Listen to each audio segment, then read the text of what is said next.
দেখতে পুরো ফুলের পাপড়ির মতো লাগছে, কোথাও কোথাও তো আরো সুন্দর সুন্দর লাগছিল দেখতে। দেখো মনে হচ্ছে কোনো সুড়ঙ্গ পথে ঢুকে পড়লাম।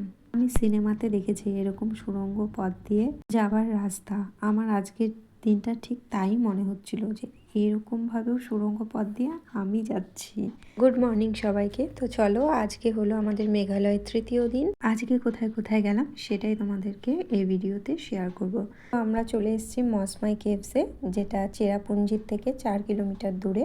এটা চেরাপুঞ্জির একটি ফেমাস জায়গা, ন্যাচারাল লাইমস্টোন কেভ। খুবই সুন্দর। মসমাই কেভস এমন একটি লাইমস্টোন কেভস যেটা একদমই ন্যাচারাল। আর এই কেভসের ভিতরে পর্যটকরা এক জায়গা দিয়ে প্রবেশ করে আবার অন্য জায়গা দিয়ে বেরোতে পারবেন। আমরা এখানে প্রথমেই টিকিট কেটে নিয়েছিলাম, তারপরে আমরা ভেতরে চলে গিয়েছিলাম। আর ভেতরে গিয়ে তো মানে আমি পুরোই অবাক যে স্টোনগুলোও এইরকমও হয়। মানে এমন প্রাকৃতিক সৌন্দর্য, মানে কি বলবো, কোনো ভাষা নেই। আর এই মনে হচ্ছিল এক তো গুহার মধ্যে দিয়ে প্রবেশ, মনে হচ্ছিল কোন সুড়ঙ্গ পথে ঢুকে পড়েছি। কিন্তু যতটা এলাকা জুড়ে এই ক্যাফটি ছিল পুরোটাই মানে স্টোনের, ন্যাচারালভাবে এত সুন্দর, মানে ধারণার বাইরে। আমার না এই স্টোনগুলো দেখে মানে কোথাও মনে হচ্ছিল, দেখো মানে কোথাও মনে হচ্ছিল কি এক একটা এক এক রকমের, মানে কোথাও ফুলের পাপড়ির মতো লাগছিল, আবার কোথাও এক এক রকমের ডিজাইনের ছিল। যেমন কোথাও না আবার একদম পুরো সাদা, আবার কোথাও একটু কালচে কালচে টাইপের, মানে একটু দেখতেই পাচ্ছ, দেখে বুঝতে পারবে যে দেখো মনে হচ্ছে মানে পাথরগুলো উপর থেকে আবার না একদম ফুলের পাপড়ির মতো মানে ভাঁজ করা। আবার কোথাও উপরে পাথরটাকে না দুপাশ থেকে পাথর দিয়ে আটকে রেখেছে। মানে মানে কি বলবো, একদম অসাধারণ। দেখো দেখতেই পাচ্ছ, মানে এত সুন্দরভাবে, মানে মনেই হচ্ছিল না যে এগুলো পাথর, একদম ন্যাচারাল। আমি না বারবার হাত দিয়ে দেখছিলাম, দেখো। আর এর ভেতরে যেতে গেলে না কোথাও মানে একটু নিচু হয়ে ঝুঁকে যেতে হবে, আবার কোথাও গিয়ে মনে হবে যে রাস্তাই নেই, মানে একদম সরু, মানে চিপা গলির মতো দিয়ে বেরোতে হবে এরকম। আর ভেতরে না জায়গায় জায়গায় লাইটও দেওয়া রয়েছে যাতে অসুবিধা না হয় পর্যটকদের। আর এই নিচে না জলও রয়েছে, যেহেতু এটা জল, আর বর্ষার সময় যেহেতু যায়নি, একটু জল কম ছিল, কিন্তু একটু ছিল। জানো তো আমি না যেতে যেতে ভাবছিলাম, আরে সামনে তো রাস্তায় নেই, বড় একটা পাথর দিয়ে মানে এমনভাবে আড়াল করা ছিল যে মনেই হচ্ছিল না যে এবার কোথার থেকে যাব। এই যে এই জায়গাটা ঠিক একটু সাইডে এসে দেখা যাচ্ছিল যে না, এখান থেকে ছোট্ট দেখো একটা সুড়ঙ্গর মতন কিভাবে এখানে পাথরগুলো দেখেছো, এই এতটুকু ছোট জায়গা দিয়ে বেরোতে হবে। এই অল্প সামান্য ছোট জায়গা, দেখো মানে চারপাশে পাথর, এই বড় স্তূপ রয়েছে, আর এই যে ভেতরে জায়গাটা দেখো, দেখে বোঝা যাচ্ছে যে এর মধ্যে দিক দিয়ে আমাদের বেরোতে হবে। তো ওখান থেকে তো বেরিয়ে পড়লাম। আর এই যে দেখো উপরে পাথরটা কিভাবে রয়েছে দুটোর মাঝখানে। তো যেতে যেতে দেখো আবারও এই যে রাস্তার নিচে এই যে পাথরগুলো এবড়ো খেবড়ো, যাই হোক যত এবড়ো খেবড়ো হোক খুবই সুন্দর। তো আমাদের এই ক্যাবটা ঘুরতে পুরো 1 ঘন্টারও বেশি লেগেছে। সত্যি বলছি এত সুন্দর ছিল না এই ক্যাবটা, আমার তো খুব ভালো লেগেছে। সত্যি এত ন্যাচারাল কিভাবে হতে পারে এই লাইমস্টোনটা, ভিতরটা পুরোটাই স্টোনের ছিল। আর অসাধারণ অসাধারণ ছিল। আমার তো মানে যতগুলো স্পট দেখেছি তার মধ্যে এটা বেস্ট লেগেছে। খুব সবগুলোই সুন্দর, কিন্তু এই মৌসুমি ক্যাবটা খুবই সুন্দর লেগেছে। সত্যি প্রকৃতি যে এত সুন্দরভাবে সৃষ্টি করেছে, সত্যি আমার না ভীষণ ভালো লেগেছে। আর আমার মনে হয় তোমাদেরও দেখে খুবই ভালো লেগেছে। তারপরে আমরা সেখান থেকে বেরিয়ে চলে গেলাম চেরাপুঞ্জির ইকো পার্কে।